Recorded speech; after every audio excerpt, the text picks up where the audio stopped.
Bismillah. Assalamualaikum warahmatullahi wabarakatuh. Alhamdulillah. Alhamdulillahi rabbil alamin. Wa bihi nasta'in wa ala umuri dunya waddin wassalatu wassalamu ala asyrafil anbiya'i wal mursalin wa ala alihi wa ashabihi ajma'in, amma ba'd.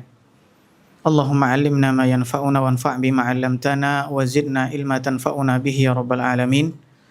Rabbana taqabbal minna innaka antas samiul alim wa tub alaina innaka antat tawwabur rahim. Allahumma inna nas'aluka ilman nafi'a wa rizqan thayyiba wa amalan mutaqabbala. Hadirin mukminin, para akhwat dan ummahat yang dirahmati oleh Allah Subhanahu wa taala, puji syukur hanya milik Allah Subhanahu wa taala atas segala limpahan nikmat, rahmat, hidayah dan taufik yang Allah Subhanahu wa taala berikan kepada kita semua.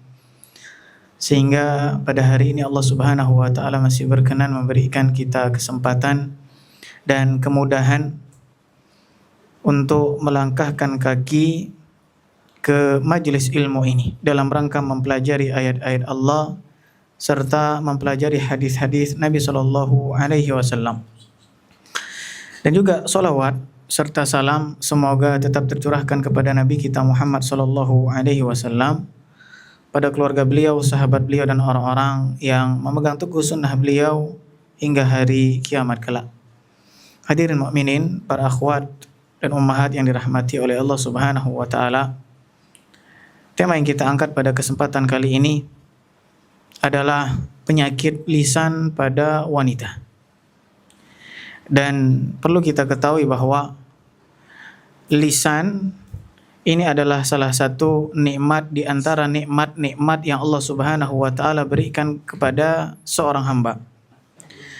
Dan nikmat ini terhitung nikmat yang sangat luar biasa.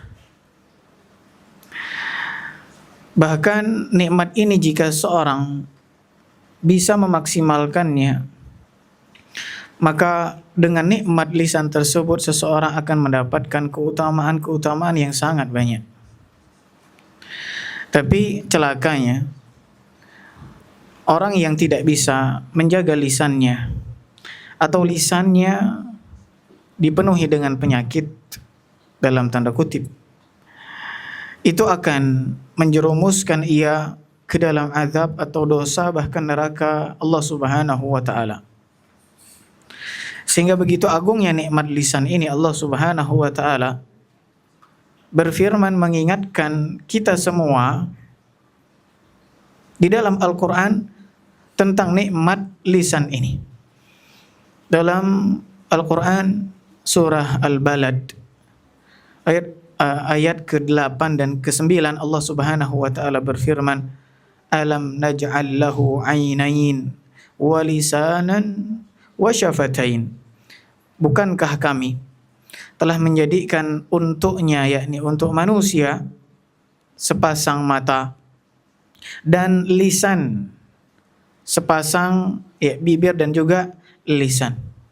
Sehingga lisan ini adalah nikmat yang sangat besar ketika seseorang gunakan ia untuk membaca Al-Quran, kemudian berzikir, menyampaikan kebaikan, mungkin berkata baik kepada suami, begitu juga anaknya, maka pahala dan kebaikan yang ia dapat.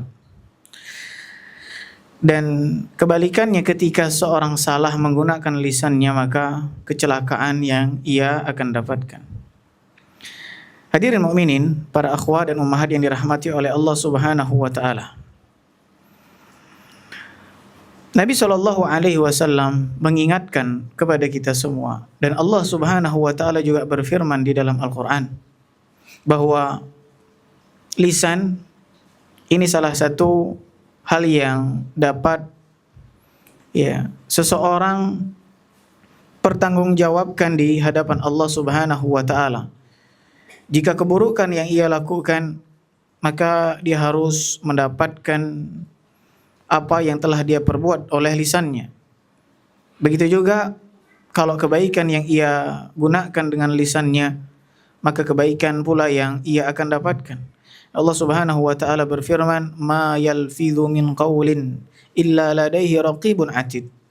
Tidak ada satu kata pun yang terucap melalui lisan, melainkan di sisi malaikat Allah Subhanahu wa taala telah memerintahkan untuk mencatatnya.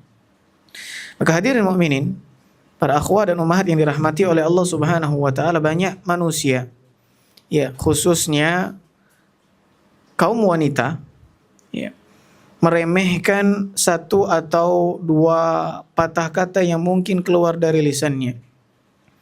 Kita katakan tidak semua, ya, tidak semua, ya, tapi banyak. Tidak semua tapi banyak. Di kalangan wanita, mereka meremehkan apa yang keluar dari lisannya, satu ataupun dua kata. Padahal, ya, terkadang apa yang dia ucapkan dapat mendatangkan dosa atau kemurkaan Allah Subhanahu wa taala. Entah itu dia ceroboh dalam berbicara, entah itu niatnya bercanda, atau sekedar ikut-ikutan tren begitu. Padahal Allah Subhanahu wa taala atau Nabi sallallahu alaihi wasallam memperingatkan kita bahwa kelak ada seorang hamba yang dimasukkan ke dalam neraka jahanam gara-gara satu kalimat yang dia ucapkan dan dia tidak pedulikan efek dan dampak buruk yang bisa ia dapatkan dari kalimat tersebut. Nabi sallallahu alaihi wasallam katakan itu dalam hadis yang diriwayatkan oleh Al-Imam Bukhari. Dan bahkan Nabi sallallahu alaihi wasallam mengingatkan kepada Mu'adz ibn Jabal radhiyallahu an, ketika beliau bertanya kepada Rasul sallallahu alaihi wasallam, apakah kita akan disiksa karena ucapan kita? Maka dengan tegas Rasul sallallahu alaihi wasallam menjawab, wahal yakubbun nas finnari ala wujuhim au ala manakhirihim illa hasaidu alsinatihim. Bukankah salah satu yang membuat manusia itu tersungkur di neraka jahanam, dia diseret dengan wajah di bawahnya, ya, dan hidung-hidung mereka di bawahnya, adalah salah satu sebabnya karena hasil dari perbuatan lisan mereka sendiri. Oleh karena itu, seorang muslimah hendaknya dia mempunyai prinsip dasar ketika dia menggunakan lisannya. Apa prinsip dasar tersebut? Nabi Shallallahu alaihi wasallam ajarkan kita dalam hadisnya. Beliau katakan, "Man kana yu'minu billahi wal yaumil akhir falyaqul khairan aw liyasmut." Barang siapa yang beriman kepada Allah dan hari akhir, maka hendaknya ia berkata baik atau diam. Maka seorang muslimah berfikir dia, apakah perkataan dari lisannya ini mengandung kebaikan atau tidak? Apa efeknya ini dapat merugikan atau menguntungkan? Jika tidak, maka diam lebih selamat. Itulah prinsip atau wasiat yang diajarkan oleh Nabi Shallallahu alaihi wasallam kepada kita. Hadirin mukminin rahimani wa rahimakumullah. Maka selanjutnya, ya, berkaitannya dengan judul kita pada kesempatan siang hari ini, kita akan membahas beberapa penyakit yang ada pada lisan wanita. Ya, walaupun ya kadang penyakit ini juga terdapat ya di kaum laki-laki, namun karena wanita ini lebih banyak kadang ia menggunakan lisannya tanpa berpikir sebelumnya, maka kadang ya cerewet, terus banyak ngomongnya, itu memang identik dengan wanita. Ya. Sehingga wanita, atau ada ibu-ibu yang tahu berapa ribu kata satu hari kalau wanita bilang? 2.000. 24.000. Ya, itu terlihat ketika mungkin punya anak perempuan atau punya anak laki-laki, mana yang lebih vokal. Ya, lebih vokal. Maka kita akan bahas beberapa dosa-dosa yang terkait dengan lisan, dan itu terjadi pada para wanita sehingga bisa kita menjauhi dan memperbaiki diri kita dengan mengetahui dosa-dosa dan efek dari dosa tersebut. Dan sebelum kita bahas nih tentang dosa-dosa terkait dengan lisan pada wanita, maka kami nasihatkan buka hati lebar-lebar, ibu-ibu. Buka hati lebar-lebar. Karena nasihat ketika diucapkan, maka dia kebaikan untuk yang dinasihatkan. Dengan apa? Dengan membuka hati. Ya. Jangan nanti ketika kita sebutkan dosa atau penyakit yang ada pada lisan berkaitan dengan wanita, dosa yang pertama atau penyakit yang pertama, terus yang kebayang sama kita ini tetangga kita.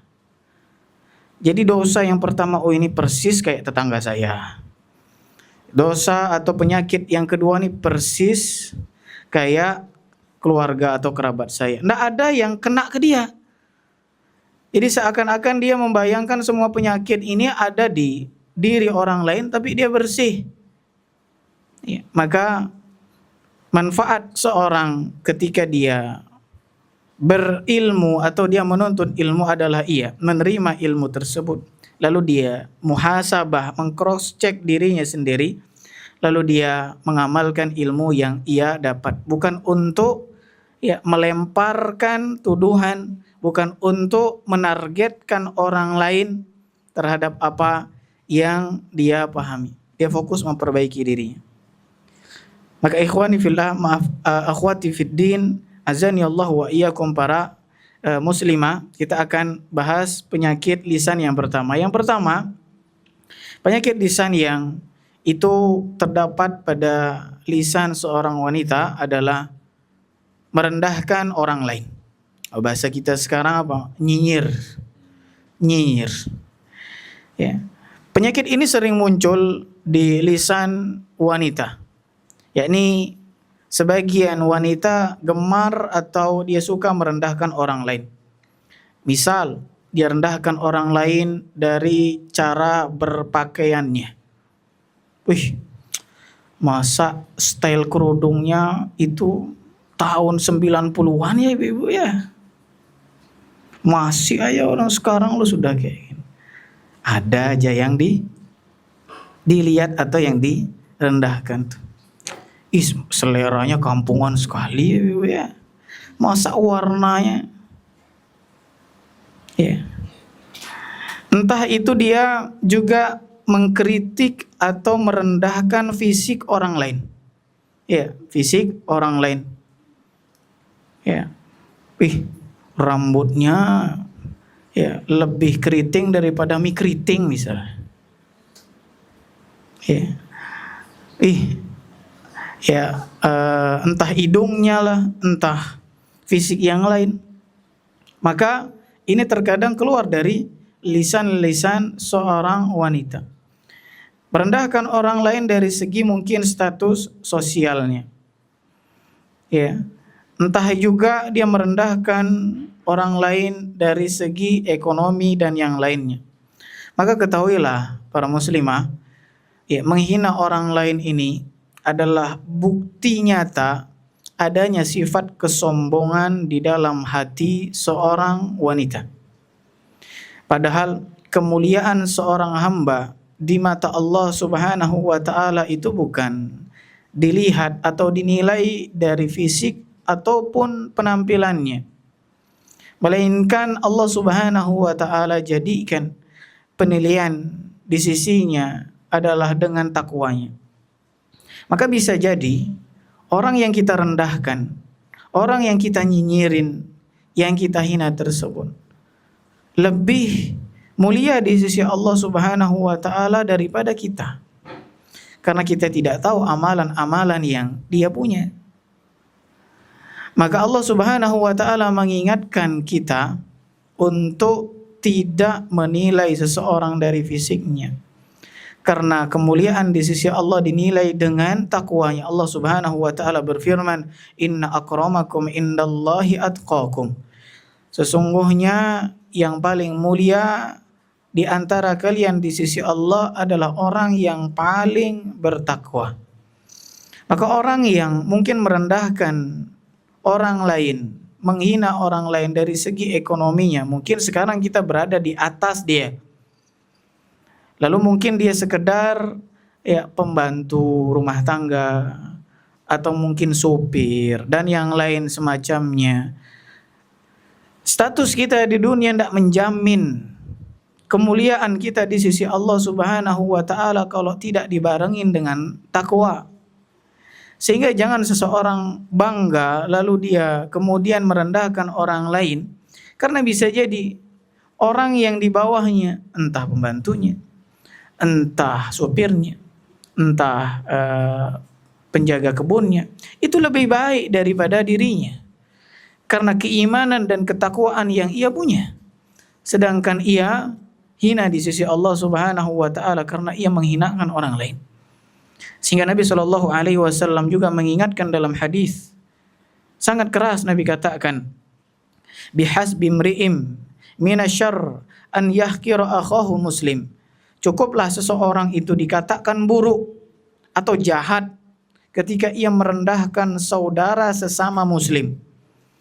Kata Nabi SAW, orang itu buruk dia, jahat dia ketika dia merendahkan orang lain. Merendahkan orang lain dengan lisan.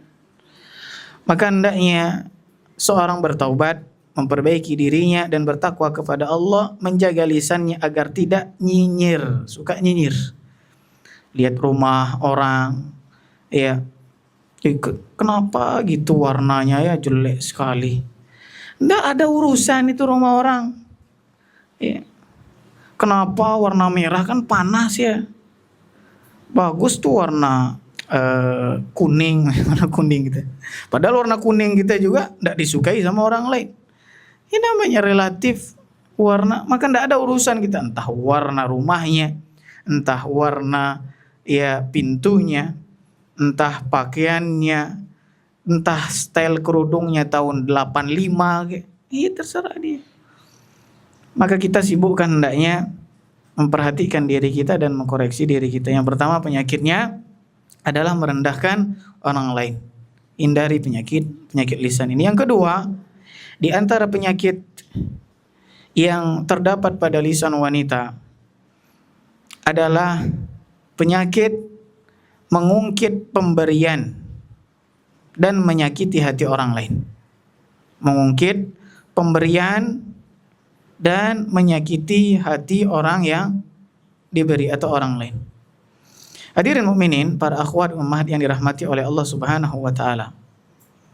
Mengungkit kebaikan yang dilakukan ini salah satu sebab pembatal pahala yang telah ia lakukan. Sehingga walaupun ternyata kebaikan tersebut sudah dilakukan bertahun-tahun lamanya. Taruhlah kasusnya kita mungkin punya tetangga, teman atau kerabat yang di kemudian hari kita punya perselisihan atau dia berbuat salah. Maka pada hari itu kita mengingat apa yang telah kita lakukan kepadanya bertahun-tahun dahulu. Disitulah kesempatan kita. Untuk apa? Mengungkit kebaikan yang kita pernah lakukan. Dengan kalimat sebagian kita mungkin, dulu kalau bukan aku yang bantu kau jadi gembel sekarang. Kalau bukan aku yang bantu anak kau kuliah, ndak akan sarjana. Kalau bukan aku dan yang lain semacamnya. Maka ketahuilah, bahayanya mengungkit kebaikan ini dapat membatalkan pahala yang mungkin itu sudah kita dapatkan bertahun-tahun lamanya. Waliyadzubillah. Allah Subhanahu wa taala berfirman di dalam Al-Qur'an mengingatkan kita agar tidak mengungkit kebaikan. Karena mengungkit kebaikan tersebut dapat membatalkan pahala dari kebaikan yang kita lakukan. Allah katakan dalam surah Al-Baqarah ayat 264. Allah Subhanahu wa taala berfirman, Ya ayyuhalladzina amanu la tubtilu shadaqatikum bil manni wal adha. Wahai orang-orang yang beriman, janganlah kamu batalkan sedekahmu.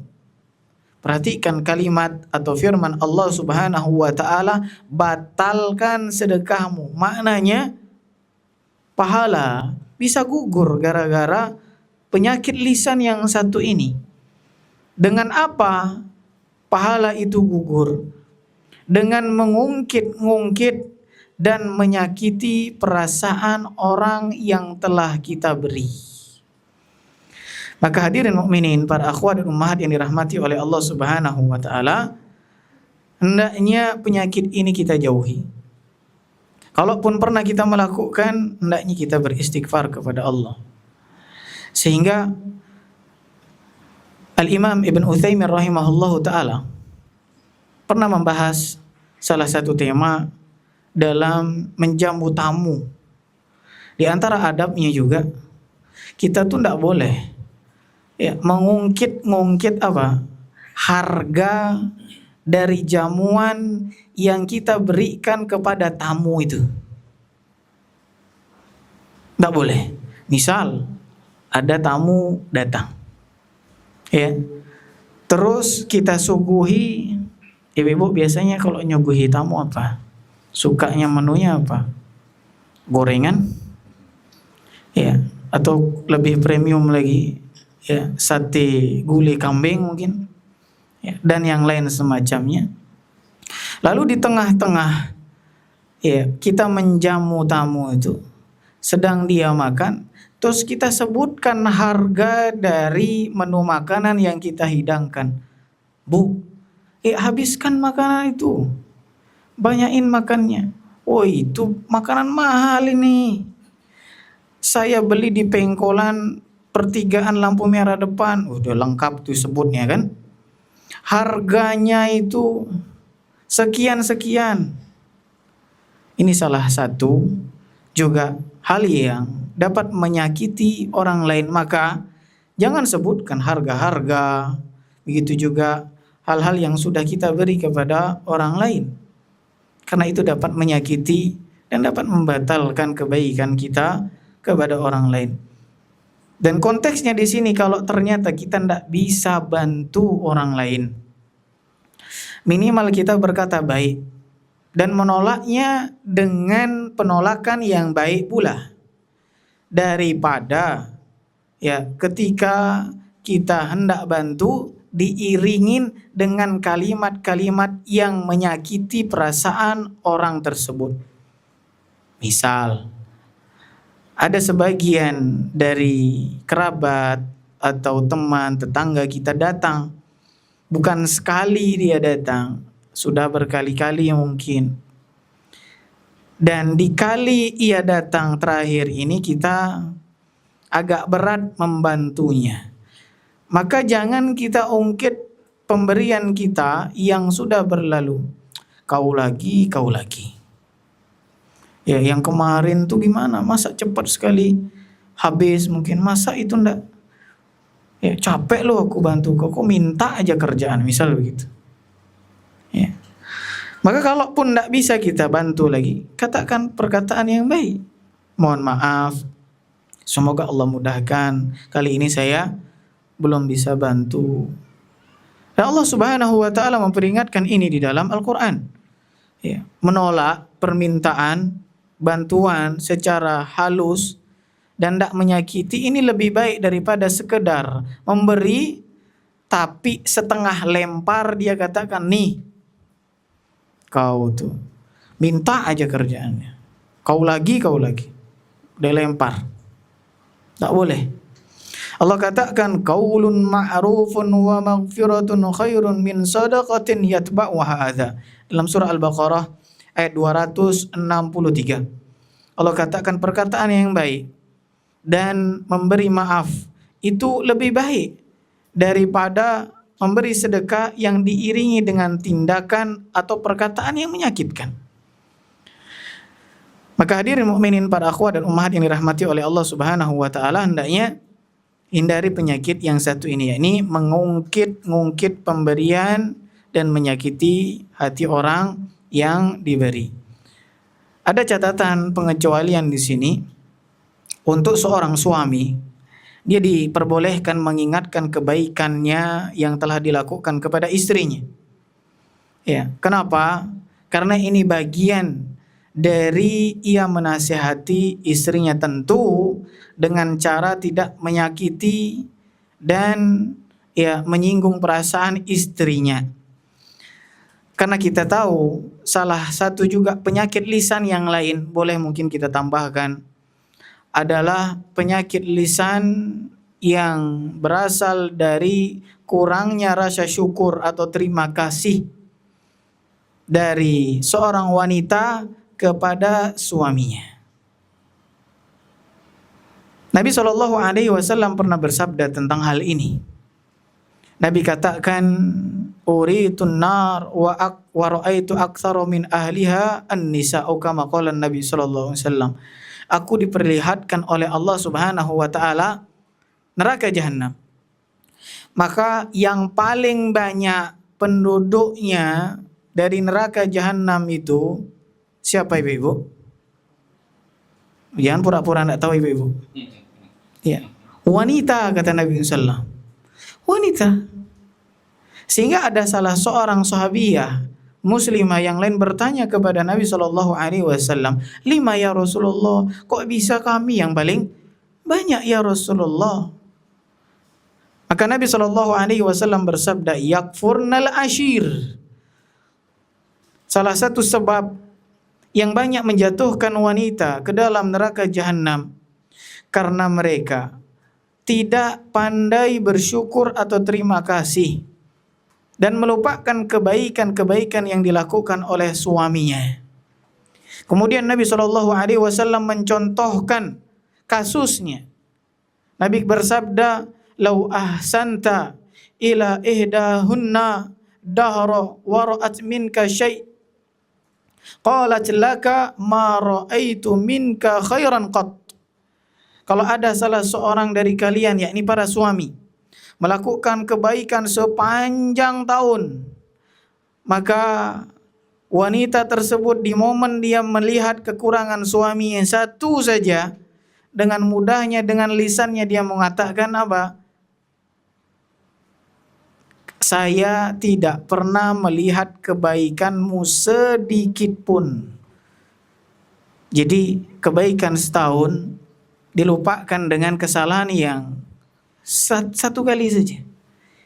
Ini adalah salah satu penyakit. Maka suami dia dipengecualikan, boleh dia mengingatkan kebaikan kepada istrinya supaya istrinya tidak jatuh kepada golongan yang banyak menghuni neraka.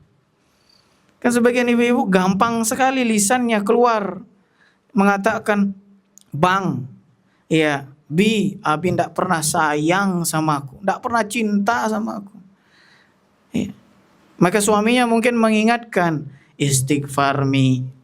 Ya, istighfar mi. Gimana Abi tidak sayang, gimana Abi tidak cinta? Ini anak 5 lahir dari mana terus? 5-5-nya lahir sudah. Ya. Abi lebih atau ya ayah atau Abi lebih mengutamakan atau lebih sayang kepada ibu daripada aku, kata dia bilang.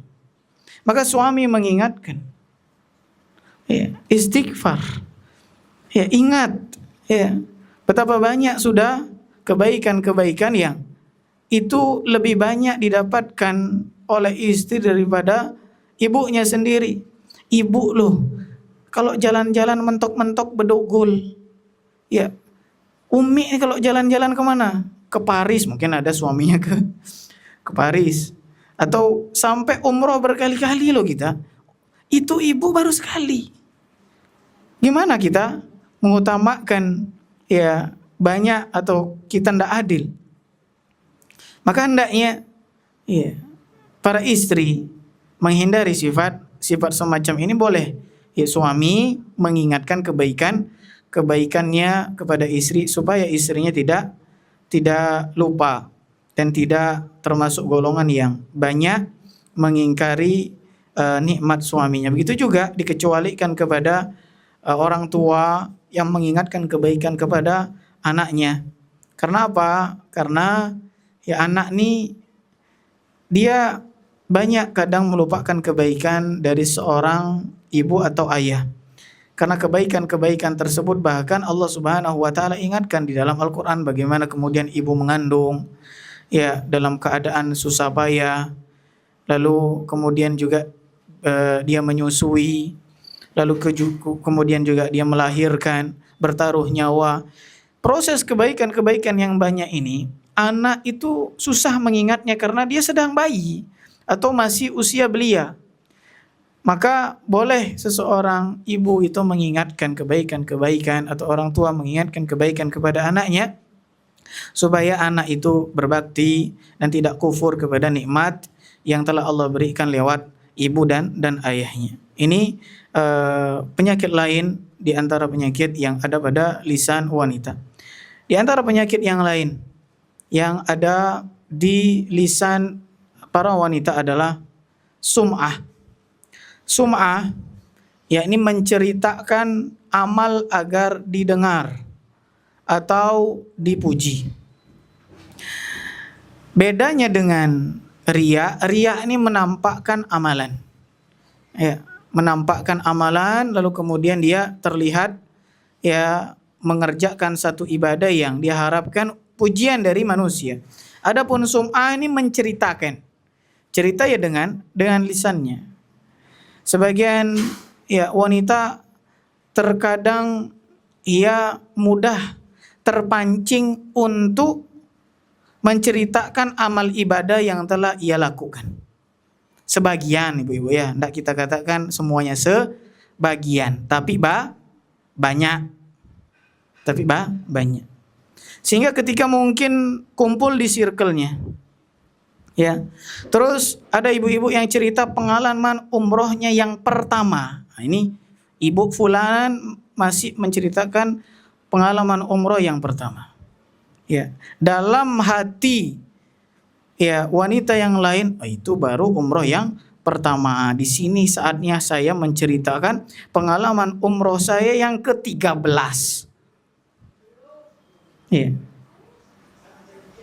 Kalau saya, alhamdulillah ya, saya bukan sombong ya. Saya sudah yang ke-13 kemarin itu. Nah, itu dah sombongnya itu di situ. Ketika dia mengatakan saya bukan sombong, nah itu sombongnya. Itu sum'ahnya. Saya berkali-kali entah pengalaman hajinya yang ketiga, umrohnya yang kesekian kali, tidak perlu dia sebutkan. Kalau mungkin ditanya tentang ibu gimana udah pernah umroh, sekedar ngejawab alhamdulillah pernah, sudah selesai. Tidak perlu dilengkapi dengan berapa kali, tahun keberangkatan, ya, dan yang lainnya. Maka ini ada indikator sum'ah, ingin memperdengarkan ya amal ibadahnya. Dan Nabi SAW bersabda dalam sebuah hadis, memperingatkan ancaman bagi orang-orang yang melakukan sum'ah, memperdengarkan amalannya. Dia berkata, atau Nabi SAW bersabda, man samma'a samma'allahu bih, wa man yura'i yura'i Allahu bih. Ya, siapa yang memperdengarkan amalannya di dunia agar dihormati, maka Allah akan mempermalukan dan memperdengarkan aibnya di hari kiamat kelak. Dan barang siapa yang pamer, maka Allah akan memamerkan aibnya. Wal'iyadzubillah, ini ancaman yang keras. Maka tahan kita, Bu. Kalau bisa kita rahasiakan amalan-amalan tersebut. Ini lebih selamat dan lebih menjaga keikhlasan. Karena menjaga keikhlasan di zaman kita sekarang ini penuh dengan tantangan. Sedikit orang yang tidak mengeser ibadahnya. Kebalikannya banyak orang yang mengeser ibadahnya. Apalagi zaman sekarang sudah berkembang. Ya, orang yang beribadah bahkan di dalam kamarnya, ya, di dalam kamarnya, temannya di rumah tetangga situ, dia tahu dengan apa yang ia kerjakan. Lewat apa? Lewat apa? Status. Status, Bu. Ya, sekarang kan zamannya apa-apa cekrek, Bu ya. Apa-apa cekrek. Ya. Habis sholat duha, cekrek sejadahnya kan. Walaupun sejadahnya saja, terus kita atur kadang ya, ada sejadahnya, terus ada tasbihnya, ada apa lagi mushafnya, walaupun kadang mungkin mushafnya tidak dibaca itu. Ya. Terus captionnya di bawahnya, Alhamdulillah. Ya. Setiap kali sholat duha, hati menjadi tenang. Ya. Bahkan orang yang mengerjakan ibadah-ibadah yang taruhlah ibadah besar, ibadah umroh misalnya haji, tantangannya sekarang menjaga keikhlasan itu jauh lebih sulit karena tadi bisa diposting. Dia mengerjakan ibadah di Mekah situ atau Madinah situ, yang di Denpasar bisa tahu, bisa tahu lewat apa? Lewat status tadi. Ya, misal dia ya posting Jumat pertama di Masjidil Haram, ya, mendengarkan khutbah dari Syekh Sudes, Masya Allah, ada caption nangisnya di situ. Nangisnya di sini mungkin dipertanyakan, ya, karena ndak ngerti artinya, ya, atau mungkin dia menghayati artinya, mungkin kebesaran atau lebih besar dia ndak tahu artinya. Tapi ya mungkin dia posting status tersebut demikian. Maka cross check niat kita, ibu-ibu. Bukan berarti ini kita katakan tadi di awal, apa yang kita sebutkan tadi ini jangan kita pikirkan orang lain. Oh ini cocok nih untuk fulanah tuh, cocok untuk si fulanah itu. Lalu kemudian kita tidak mengkoreksi diri kita. Maka perhatikan niat kita ketika ya memposting sesuatu. Maka kalau bisa seseorang menyembunyikan amal perbuatannya. Lalu di antara penyakit lisan yang selanjutnya adalah orang wanita tersebut sombong, ya, sombong melalui ucapan.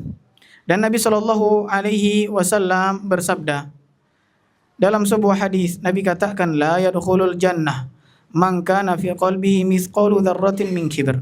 Tidak akan masuk surga orang yang di dalam hatinya ada kesombongan, walaupun kesombongan itu sekecil biji sawi. Maka seseorang ya hendaknya menahan mulutnya dari kesombongan tersebut. Ya, entah sombong karena dia kepintarannya, entah sombong karena kekayaannya, sombong kesalehannya, sombong karena sudah hijrah duluan mungkin. Ya, tidak boleh. Maka hendaknya menahan diri dari sifat sombong dari lisannya. Begitu juga di antara penyakit lisan yang selanjutnya yang terkadang itu terdapat pada diri wanita adalah suka mencela dan juga mengumpat. Allah Subhanahu wa taala berfirman melarang perkara ini di dalam Al-Qur'an. Allah katakan, "Wala talmizu anfusakum." Janganlah kalian mencela diri kalian. Allah mengatakan di dalam ayat ini jangan mencela diri kalian. Maksudnya karena antara seorang muslimah yang lainnya ini bersaudara. Ketika ia mencela orang lain, maka hakikatnya ia sedang mencela dirinya, sehingga Allah Subhanahu wa taala ya, ia melarang kita mencela kaum muslimin atau muslimah yang lain. Begitu juga Allah Subhanahu wa taala berfirman, wailul likulli humazatin lumazah. Celaka bagi orang yang mencela dengan lisannya. Dan Nabi Shallallahu alaihi wasallam bersabda, sibabul muslim fusuq wa qitaluhu kufr. Mencela seorang muslim atau muslimah itu hukumnya kefasikan dan membunuhnya itu termasuk kekufuran. Maka hadirin mukminin rahimani wa rahimakumullah, ya, di antara penyakit yang selanjutnya adalah penyakit ghibah. Nah, ini hidangan favorit, hidangan utama yang kadang susah sekali untuk kita tahan. Karena ya ini sering sekali terjadi ketika mungkin dia kumpul Bahkan kumpulnya bukan di dunia nyata, di dunia goib pun dunia maya pun kadang bisa juga seseorang menggibah. Padahal ya Allah Subhanahu wa taala telah menggambarkan dan melarang perkara ini dengan gambaran yang sangat menjijikkan. Sebagaimana seseorang itu memakan ya bangkai saudaranya sendiri. Allah katakan wala yaktab ba'dukum ba'dha. Jangan kalian menggibah antara satu dengan yang lain. Ayuhibbu ahadukum ayyakula lahma akhihi maitan fakarihtumu. Apakah ada salah seorang di antara kita mau memakan daging bangkai saudaranya sendiri? Sudah makan daging saudara sendiri, bangkai lagi. Pasti kita enggak mau. Maka hendaknya seorang menghindari penyakit gibah ini. Kalau ada hal-hal yang mengantarkan kepada gibah, jangan ragu mengucapkan stop. Stop, ganti tema yang lain. Karena seseorang ketika ia menggibah, maka hakikatnya ia sedang mentransfer pahala tersebut kepada orang yang digibahi. Ya, kita kan tidak mau pahala sedekah, pahala tilawah Al-Quran kita, pahala sholat sunnah kita diberi kepada orang lain. Ya, maka tanpa sadar kalau seorang melakukan gibah tersebut, ia telah mentransfer pahala tersebut kepada orang yang digibahi. Dan di antara penyakit lisan yang selanjutnya adalah seseorang itu tanabazu bil alqab, yakni memberi gelaran-gelaran yang buruk. Ini dilarang juga, atau ini salah satu penyakit yang ada pada lisan manusia, terutama mungkin sebagian wanita. Allah Subhanahu wa taala berfirman, "Wala tanabazu bil alqab." Janganlah kalian saling memanggil atau menggelari dengan gelar-gelaran yang buruk. Kita lihat fenomena-fenomena yang terjadi, maka seorang muslimah hendaknya punya prinsip, jangan ikut-ikutan, Ibu-ibu. Lihat kadang media sosial, lihat musim, mungkin nanti ada musim pemilihan umum, yang satu mendukung ini, yang satu mendukung itu. Mulai kebencian dan kecintaannya dibangun di atas apa yang dia pilih. Mulai menggelari dengan gelaran yang tidak baik. Ada yang menggelari dengan kecebong. Ada yang menggelari dengan kampret. Ada yang menggelari dengan kadrun. Ini semua salah satu penyakit yang ada pada lisan manusia. Dan wanita hendaknya juga dia menghindari penyakit ini, dan kadang wanita gampang melebeli orang dengan label yang buruk. Di antara dosa atau penyakit yang ada pada lisan wanita yang terakhir adalah adu domba. Adu domba. Adu domba ini adalah salah satu provokasi yang dilakukan oleh seseorang kepada seseorang yang lain, sehingga dua orang itu bertikai dikarenakan sebabnya. Sehingga terkadang bumbu-bumbu provokasi ini dia lakukan supaya orang itu bermusuhan. Dan adu domba ini bukan hanya dilakukan di dunia nyata, tapi dunia maya pun ada. Sehingga jarang seseorang kemudian mengadu domba dengan komentarnya, screenshotnya, video, dan yang lain semacamnya. Maka hendaknya seorang hindari. Ini salah satu juga penyakit yang ada pada lisan wanita. Kadang ceritanya itu tidak sesuai dengan apa yang dia nukil. Sehingga kadang terlalu banyak bumbunya. Yang sebenarnya tidak pedas, jadi pedas. Yang sebenarnya tidak asin, jadi asin. Gara-gara apa? Bumbu provokasinya. Sehingga Allah Subhanahu wa taala mengharamkan bagi orang yang suka mengadu domba, punya penyakit ini di lisannya, masuk ke dalam surga. Nabi SAW bersabda, la yadkhulul jannah namam.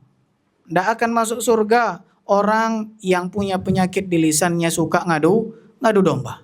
Bahkan dalam sebuah riwayat dijelaskan Nabi SAW melewati salah satu pekuburan. Maka Nabi SAW bersabda, fa innahuma la yu'adzaban ma yu'adzabani fi kabir, atau kama qala Nabi SAW. Sesungguhnya dua penghuni kubur ini sedang diazab oleh Allah Subhanahu wa taala. Sedangkan ia diazab karena sebab yang dianggap remeh oleh sebagian manusia. Apa? Salah satunya disebabkan atau penghuni kubur tersebut diazab karena Nabi SAW katakan karena yamshi bin namimah. Dia semasa hidupnya salah satu penyakit lisannya suka ngadu domba. Maka ibu-ibu hendaknya menahan lisannya. Kalaupun dapat cerita, lihat ceritanya bermanfaat atau tidak. Kalaupun ingin menukil cerita, jangan ditambah-tambahi. Kalaupun lihat ya cerita yang kita dapat, entah itu bagian dari ghibah atau tidak, maka jangan seseorang ya kemudian gampang menceritakannya kepada yang lain. Ala kulli hal, ini beberapa penyakit lisan yang ada pada wanita yang hendaknya seseorang hindari, terutama wanita, dan ada lagi penyakit-penyakit yang lainnya karena keterbatasan waktu. Mungkin ini yang bisa kami bahas atau kita bahas pada kesempatan kali ini. Semoga Allah Subhanahu wa taala menjadikan kita orang-orang yang bisa menjaga lisan, dan Allah menjadikan kita orang-orang yang menggunakan lisan ini di dalam kebaikan dan ketaatan kepada Allah Subhanahu wa taala. Mungkin ini yang bisa kami sampaikan, kurang lebihnya mohon maaf. Kalau ada pertanyaan kami persilahkan. Para akhwat dan ummahat yang dirahmati oleh Allah Subhanahu wa taala, ini ada titipan dari admin mengingatkan jangan lupa untuk berpartisipasi bagi yang mungkin ingin mengikuti acara family gathering kita Bali Mengaji. Insyaallah itu dilakukan di tanggal berapa? Tanggal 27 ya bulan ini, dan bisa menghubungi nomor yang tertera pada pamflet yang mungkin sudah disebarkan, dan insyaallah ada kajian di situ dan juga ada games dan juga ada hidangan, dan intinya insyaallah banyak hal-hal yang bermanfaat dan menarik yang bisa kita dapatkan bersama keluarga. Sini ada pertanyaan yang pertama. Misal kita pernah mengasuh seorang anak saat dia masih kecil. Terus untuk bernostalgia, mengingat lagi ya kenangan-kenangan dengan anak yang pernah kita asuh tadi, kita sebutkan bagaimana dia saat masih kecil. Ada hal-hal yang sifatnya mungkin kebaikan yang kita lakukan kepada dia, dan dia juga bersama dengan kita ketika itu. Apakah yang semacam ini boleh? Apakah ini termasuk mengungkit kebaikan yang bisa membatalkan pahala? Ya, adapun yang semacam ini, kalau ya ini ditujukan kepada anak yang pernah kita asuh dalam rangka sekedar ya bernostalgia tadi ya maka yang semacam ini insyaallah tidaklah mengapa, dan tak perlu kita juga berlebihan misalnya. Ya, kemudian terus kita minta terima kasih sama dia. Makanya kau jangan lupa ya terima kasih sama aku misalnya. Boleh seseorang sekedar ya dulu kau nak, insyaallah masih lucu-lucunya. Ya, dulu ibu sama kamu ya liburan, terus kau minta sesuatu. Kebetulan ibu juga ada uang, kau ibu belikan waktu itu, masya Allah. Ingat enggak kau suka mobil-mobilan? Yang semacam ini insya Allah tidak mengapa, tidak mengapa.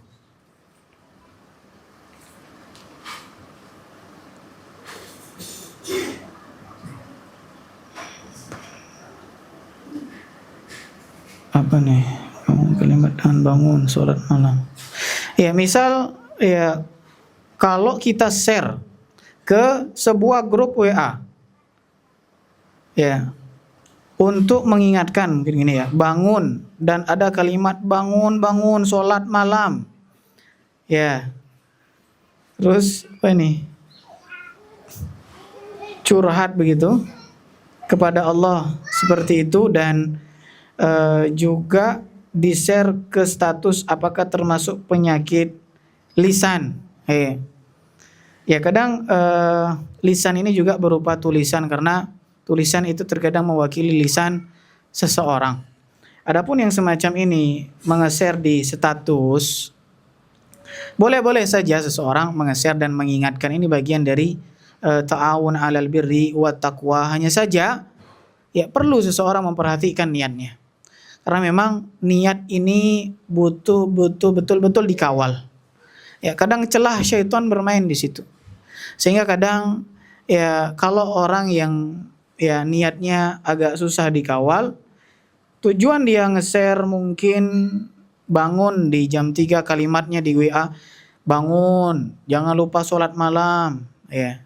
Kalau yang lemah mungkin dia keikhlasannya mungkin dia mengatakan ya, ini bagian dari supaya orang-orang tuh tahu kalau saya sholat malam mungkin. Sehingga kita katakan tidak mesti ya, tidak mesti orang yang menge-share kebaikan, tidak mesti orang yang menge-share status yang di WA itu terus dia jatuh kepada sum'ah ataupun riya. Ini kembali kepada niat masing-masing orang dan seseorang tidak bisa menghakimi ya niat yang ada pada dalam hati seorang. Maka kita lihat secara zahir ya, dia menampakkan kebaikan ya, mungkin kita berhusnuzon untuk mengingatkan. Tapi kalau halnya itu berkaitan dengan kita, maka perhatikan betul-betul hati kita. Untuk apa kita menge-share ibadah tersebut? Untuk apa kita memperingatkan orang ketika orang masih terlelap dan kita bangun di jam 3? Ada sebagian orang mungkin sekedar mengingatkan, tapi ternyata dia tidak melakukan. Ini juga butuh koreksi di situ kepada niatnya. Untuk apa dia mengingatkan? Ala kulli hal, boleh saja tapi perhatikan niatnya. Ya. Adapun orang lain nge-share, ini bukan urusan kita menghakimi niatnya karena hati ini masalah ya orang tersebut dan Allah Subhanahu wa taala. Adapun yang fokus kita di sini hati kita bagaimana. Kalau yang semacam itu boleh. Ya, terus kemudian mungkin dia mengingatkan, ayo bangun sholat malam. Ya. Ya, tapi lihat bagaimana hatinya. Adapun orang lain kita husnuzon, dia mungkin ingin mengingatkan.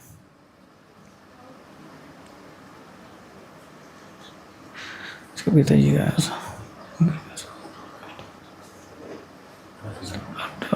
ada udang di balik bakwan. Wah. Bagaimana sikap kita jika ada seseorang memberikan sesuatu namun ada maksud dan tujuan dengan istilah ada udang di balik bakwan. Wah.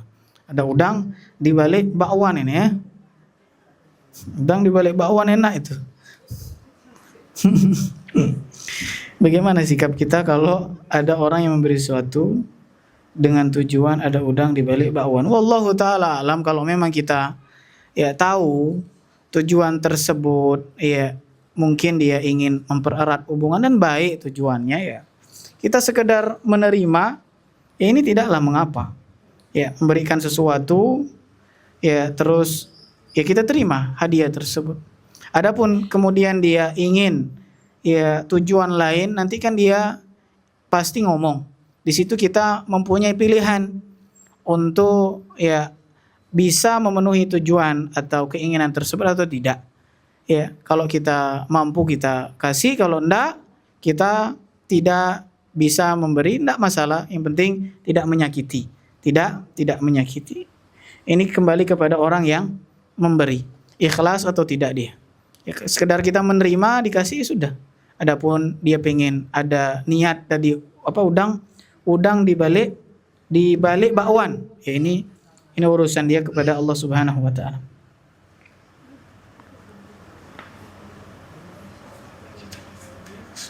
Jika berpapasan. Bagaimana kita menanggapi kepada orang yang suka menggibahi kita agar kita ikhlas jika berpapasan atau bertemu dengan orang tersebut? Masya Allah, ini berat ya. Yang pertama perlu kita ketahui tadi, seseorang yang digibahi ya maka hakikatnya dia sedang dizalimi oleh orang lain. Dan kezaliman ini pastilah ada harga yang harus dibayar. Entah itu di dunia maupun nanti di akhirat. Kalau ternyata berlanjut kezalimannya tanpa ia minta maaf dan yang lain semacamnya, maka hakikatnya itu kita sedang berinvestasi di amal ibadah yang menggibahi diri kita. Karena hakikatnya Nabi Shallallahu Alaihi Wasallam bersabda tentang seorang yang merugi ketika nanti di hari kiamat. Nabi katakan, hal tadruna manil muflis? Tahu ndak kalian siapa orang yang merugi? Bukan orang yang ndak punya status sosial, ndak punya harta, ndak punya kedudukan, tapi orang yang merugi itu nanti ketika dia di akhirat ternyata dia banyak bawa pahala, ternyata pahalanya itu dibagi-bagikan. Kepada siapa? Orang yang ia zalimi, di antaranya orang yang dia gibahi. Maka kalaupun kita sedang menghadapi situasi kondisi seperti ini, maka pikirkan kira-kira mau enggak kita dapat pahala misalnya sedekah gratis. Mau gitu. Mau enggak kita dapat pahala sholat sunnah gratis? Mau enggak kita dapat pahala zikir gratis? Ya, itu kita dapatkan dari orang-orang yang menggibahi kita. Maka kalau kita yakin akan hal ini, walaupun kita tadi berpapasan, maka kita akan tetap menyapanya, tetap tenang hatinya, karena kita tahu setiap yang diperbuat pasti ada balasannya. Dan Allah Subhanahu wa taala berfirman, "Wa may ya'mal mithqala dzarratin khairan yara wa may ya'mal mithqala dzarratin syarran yara." Barang siapa yang berbuat kebaikan walaupun sebiji sawi, dia akan mendapatkan balasannya. Kebalikannya, barang siapa yang berbuat keburukan sekecil apapun, dia akan mendapatkan balasannya. Mungkin ini yang bisa kami sampaikan. Semoga bermanfaat. Kurang lebihnya kami mohon maaf. Jika ada kekurangan dan kesalahan itu datangnya dari kebodohan dan kejahilan kami, dan jika ada kebenaran itu datangnya dari Allah Subhanahu wa taala, semoga Allah Subhanahu wa taala jadikan kita orang-orang yang dapat menjaga lisan kita, dan Allah Subhanahu wa taala jadikan kita orang-orang yang dapat menggunakan lisan ini di atas ibadah dan kebaikan kepada Allah Subhanahu wa taala. Aqulu qouli hadza wa sallallahu ala Muhammad wa ala alihi washabihi ajmain. Subhanakallahumma wa bihamdika asyhadu an la ilaha illa anta astaghfiruka wa atubu ilaik. Wassalamualaikum warahmatullahi wabarakatuh.